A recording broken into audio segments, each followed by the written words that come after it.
Hello and welcome back to the VGC. I'm Jonathan. This is Emil. As you can see, Gio is not here today. He couldn't make it for first episode of season 2. I don't know what he's got going on. We'll have to get on to him about it later. But Emil, could you tell us a little bit about yourself? Yeah, well, I'm a gaming animation major at Oklahoma Christian University, and I love video games, and I know a lot about them, so I'm here talking to you guys, seeing what I can contribute. So. All right, sounds good. So today we're going to be talking about Destiny, Shadows of Mordor, and of course, Super Smash Brothers. So, Destiny. What's up with Destiny, Emil? I think it's great. So far, it's been a lot of fun. How long has it been right now? 3 weeks? 2 weeks? Yeah, something like 3 weeks. Yeah, and I mean, I'm still playing it. It's still a lot of fun. Although, some changes that they just added with the new update, they got rid of the loot cave. The loot cave. So, like, that's depressing. So after the show, no more loot cave. Have a moment of silence for the loot cave, because it was an important part to all of us. There were some great moments. Like, you'd be like, oh, there's a rare engram. I got something good. And then it was a green item. And you're like, oh. But then you'd be sitting there and you got your level 25s and 26s and everybody's there. And then the random spawn of enemies comes and you're just like hectic, crazy fighting this. And it's just, oh, what's going on? Yeah. Some great moments. Yeah, it was good. I mean, they have the new loot cave, the loot cave 2.0, but it's not the same thing. It's a door. You can't compare a door to a cave. It just doesn't work like that. Yeah, I mean, it's okay, but I don't like it anymore. I just go ahead and do the actual do what the developers wanted you to do. No more to do. Exploiting the game's boring now. What else? Right now they're having the Queen's Wrath. Queen's Wrath until October 6th. Yes, October 6th. That's going pretty well. I like that they opened up the back area of the tower. You get to see a lot more. They'll open it up for other stuff. For example, Iron Banner, they opened it during the beta. It's a special Crucible play type, super brutal, way harder than the normal stuff. But I think it's a special area for like limited time events that'll go for a week or 2 weeks. Yeah, but as a person that didn't play the beta, it's kind of cool to actually see that part. Oh yeah, I knew it like, up. Wait, there's stuff back there. Yeah. But what else is going on? I mean, for Destiny so far, we know that level 30 character, the first level 30 character was Someone's found. gotten it. Probably has too many hours in the game, but whatever. Yeah, and then the Glass Vaults is the other big piece of news that we have there. Destiny's first raid. Yep, the first raid took, 10 hours? I've heard anywhere between 10 and 16 hours, just depending on who you talk to, what sources you read. One thing that is for certain is that they died 1,600 times. Yes, Which regardless if it was 16 hours or 10 hours, that's still a lot of deaths for 6 people to die. Then we also have the fastest time, that was 37 minutes. 37 minutes. And so that's who crazy. knows what they were doing. They're probably all like level 30s now, Yeah. just kind of running through it, but Oh well, whatever. Yep. So whatever floats their boat. Destiny, that's where we're at right now. It's still a lot of fun. Still keep going. They're gonna keep doing new events. I am really excited about Destiny's future because I feel like right now it's easy to everybody's already beaten the story already because it's not very long, and we've all played the strikes that are available right now. So I really want to see Destiny and Bungie add more content so we can be playing more new stuff. Yeah. So I can't wait for the new expansions and whatever else they have that they haven't added to the game yet. Yeah, the first expansion is going to be out in December at some point. Okay. They haven't actually given some solid release times, but it should be around there. It's fluid. And there are going to be a lot of PlayStation exclusives for those. Oh, yeah. Like timed exclusives. They're going to come out for everyone, but not immediately. Right. Yeah, I mean, Destiny is still fun. Go play it if you haven't played it yet. Try it out. It's hard stuff. It's hard to imagine people not playing Destiny yet, because the pre-orders were so massive. They made back their entire... Everybody had it. Yeah, their entire development budget, they made it back in pre-orders.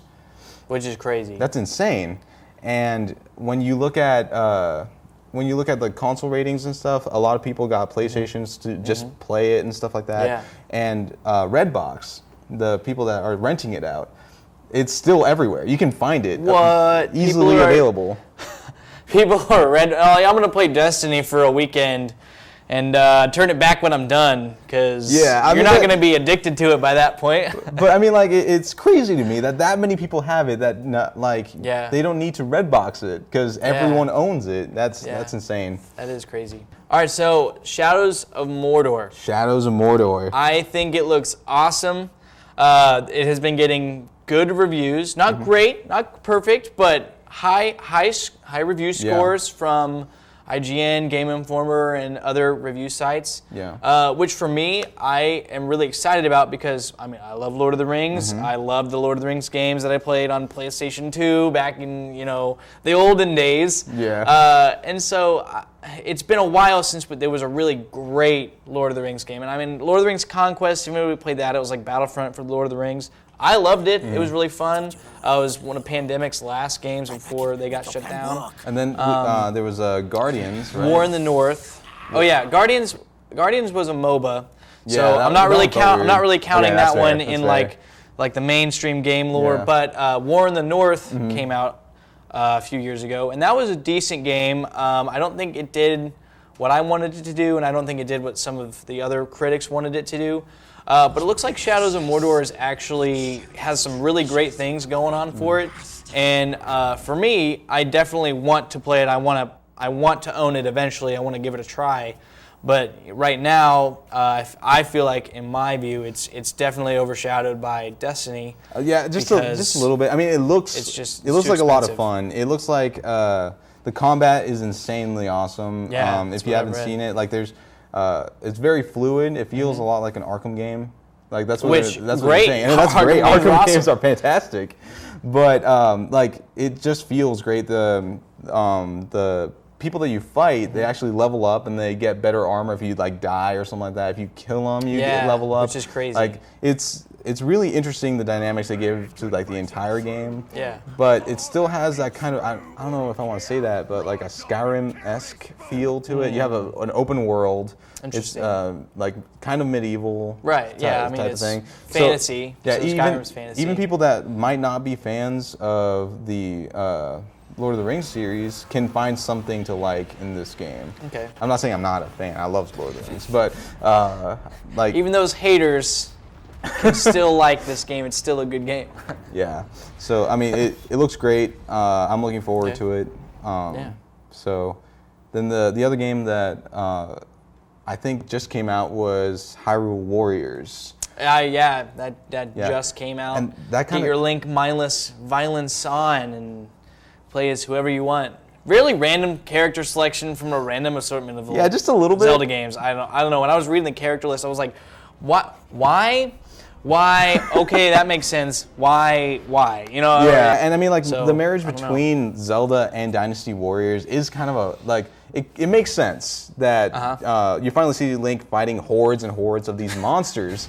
But he kind of would be, but yeah. But at the same time, people that aren't used to the Dynasty Warriors dynamic, which is basically just a hack and slash, continuous over and over fighting, will probably get bored of it, especially if you don't know what you're getting into. I mean, of course, there's going to be that one person, those few people that are going to be like, oh, this is actually a lot of fun. You get to kill so many things. But if you're just going off of this is a Zelda game, it should have the quests. I need my puzzles, and I need my horse, and I need my slingshot, and I need You're going to be inventory. You're going to be disappointed because that's not what Dynasty Warriors is about. It's about just destroying a very huge force that you're pitted against. Right, and why not throw some Zelda into that? I think that was a great idea on Nintendo's part to show that a third-party developer could work with their first-party IPs and create something cool. I don't know. I think that's a path that they should be exploring. Yeah, and I got a chance to play the demo version of Dynasty, the game, Hyrule Warriors, and it was a lot of fun. Just mowing through all those enemies that you would normally just have 2 or 3 of. The Dodongo from, I think it's Durango, whatever, from Ocarina of Time, where you throw the bombs into its mouth. You get to fight that thing again, only it's huge and gold. It's insane. It's a lot of fun. If you haven't had a chance, I think GameStop still has a demo. So if you want to check out the demo or buy the game if you're living on the edge. Or if you know what Dynasty Warriors is and know what Zelda is and want to see those two together, I mean, definitely check it out. It's a game that's worth going into.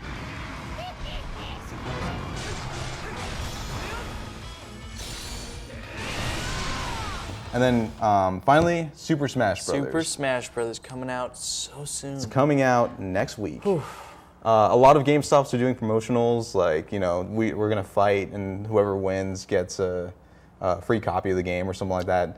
The one up here that we live nearby is doing that exact promotional, and I'm really excited to fight a lot of people. Are they going to use like the demo that everybody has? We're not sure. What are they? We don't know. Like, it could be just like Melee or something like that, but it's Smash Brothers with a lot of people. Everybody's going to show up for that. Or they might get like a special license to let everyone play the game early or something like that. I don't know. I don't know what's going to happen. But Super Smash Brothers is already looking like it's going to be great. On the way, Mega Man is a boss. He is intense. Villager. Villager is a troll, and we all love those troll characters. We all love them so much. I like the new Link. His new abilities are fantastic. He moves a lot faster. He hits, which is good. He was so slow. Yeah, he was, and he hits a lot harder too. Good. His spin attack recovery is fantastic. And then there's also Pikachu, whose special little lightning dash thing. I can't really remember what it's called. I know what you're talking about. That actually does damage now. If anyone, because before you just kind of like jumped up and around and stuff like that. Yeah. And it didn't really. It was do a much. recovery. It wasn't an attack. Yeah, but now it's which an is attack. interesting because every other character's recovery move was an attack. It was both. Most famously Mario's or Link's even. Yeah. So Super Smash Brothers coming out very soon, and I am so excited. In the next, I think in the next show, we're gonna go ahead and talk about that. Oh yeah, we're totally talking about it next time. We're all probably gonna have it, and it's gonna be a lot of fun. So be looking for that next week. We hope you enjoyed this episode of the show. Follow us on Facebook, Twitter, and hit us up. Yep. I'm Emil. I'm Jonathan. This is VGC. Cheers.